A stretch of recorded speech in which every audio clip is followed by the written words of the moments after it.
যে ৩৬ জুলাই জঙ্গিদের জুলাই ছিল, ৩৬ জুলাই সন্ত্রাসীদের জুলাই ছিল, ৩৬ জুলাই স্বাধীনতার বিপক্ষে, মুক্তিযুদ্ধের বিপক্ষে, সাধারণ মানুষের বিপক্ষে, মুটে মজুর যারা সাধারণ মানুষ তাদের বিপক্ষে ছিল। যে কারণে আজকে দেখবেন শিক্ষাঙ্গনে কোনো শিক্ষা নাই, সকল শিক্ষা প্রতিষ্ঠান ধ্বংস করে দিয়েছে এই জুলাই, সকল শিক্ষকদের উপরে এই জুলাই মামলা করেছে। আপনারা দেখেছেন রাজশাহী বিশ্ববিদ্যালয়ে সালাউদ্দিন আম্মার শিক্ষকদেরকে জিম্মি করে একের পর এক বিভিন্ন ধরনের কর্মকাণ্ড ঘটিয়েছে। সেই জুলাইকে কেন্দ্র করে যারা ফুলে ফেপে উঠেছে, ভুইপো সংগঠন করেছে, তাদেরই একজন হচ্ছে এই বাটপার আয়াস। রাষ্ট্র সংলাপ ফোরাম নামে একটা সংগঠন ভুইপো সংগঠন করে এই সংগঠনের ব্যানারে 28 জনের বিরুদ্ধে মামলা করেছে। তারপরে শান্তা ফারজানা, মাহি, শাওনাপার এদের বিরুদ্ধে মামলা অভিযোগ করেছে। আমার বিরুদ্ধে আবার আরেকটা অভিযোগ করেছে। এরকম 6-7টা অভিযোগ তারা করেছে, কিন্তু একটা অভিযোগও আদালত আমলে নেয়নি, থানা আমলে নেয়নি। কারণ তারা জানে মুক্তিযুদ্ধ ছাড়া এই বাংলাদেশ চলতো না। এই বাংলাদেশ মুক্তিযুদ্ধের কারণেই আমরা পেয়েছি।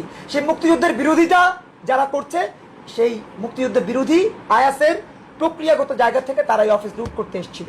শান্তা ফারজানা যখন এসছে তখন শান্তা ফারজানার উপর তারা চড়া হয়েছে। 71-এর ধর্ষকদের মতো করে 2 লক্ষ মা বোনের সম্ভ্রম যারা নিয়েছে তাদের মতো করে, সেই এটিএম আজহারের মতো করে, গোলাম আজমদের মতো করে শান্তা ফারজানার উপরে ঝাঁপিয়ে পড়েছিল এরা। সাংবাদিকরা ছিল যে কারণে তারা পালিয়ে যেতে বাধ্য হয়েছে, সাধারণ মানুষ ছিল তারা যে কারণে তারা পালিয়ে যেতে বাধ্য হয়েছে। তা না হলে আমাদেরকে আজকে এখানেই হয়তো তারা হত্যা করতো। ঠিক যেমনি ভাবে সাংবাদিক সেলিনা পারভিনকে হত্যা করেছে, মুনীর চৌধুরীকে হত্যা করেছে। আমরা স্মরণ করিয়ে দিতে চাই, শহীদুল্লাহ কায়সারকে এরাই হত্যা করেছে, এদের পূর্বপুরুষেরা হত্যা করেছে। এবং যারা হত্যা করেছে তাদের উত্তরসূরি হিসেবে তারা এইরকম অফিসে অফিসে গিয়ে ভাঙচুর করছে, দখল করছে, হামলা করছে, মামলা করছে, বিভিন্ন ধরনের প্রোপাগান্ডা চালাচ্ছে।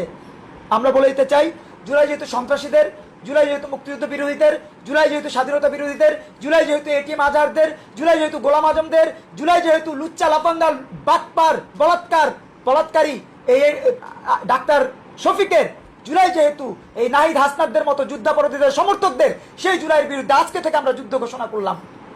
আওয়ামী লীগ লাগবে না বাংলাদেশে, আওয়ামী লীগ লাগে না বাংলাদেশে মুক্তিযুদ্ধের চেতনা ধারণ করবার জন্য, বিএনপি লাগে না মুক্তিযুদ্ধের চেতনা বাস্তবায়নের জন্য, বিএনপি আওয়ামী লীগ জাতীয় পার্টি লাগে না মুক্তিযুদ্ধের চেতনা বাস্তবায়নের জন্য। প্রতিটা মানুষই মুক্তিযুদ্ধকে ধারণ করে, যাদের গায়ে সত্যিকার অর্থে মুক্তিযুদ্ধের চেতনার রক্ত আছে, তারা আগামীকালকে ঝাড়ু মিছিল করবে এইসব বাটপার লুটেরা টাউটার জুলাই জঙ্গিদের বিরুদ্ধে। পুরো আগস্ট জুড়ে কর্মসূচি চলবে। যে আগস্টে তারা আমাদের মুক্তিযুদ্ধের চেতনার বিরুদ্ধে দাঁড়িয়েছে, মুক্তিযুদ্ধের বিরুদ্ধে দাঁড়িয়েছে, যেই আগস্টে তারা মুক্তিযোদ্ধাদের গলায় জুতার মালা পরিয়েছে, সেই আগস্টে তাদের পতন আমরা নিশ্চিত করে ছাড়বো।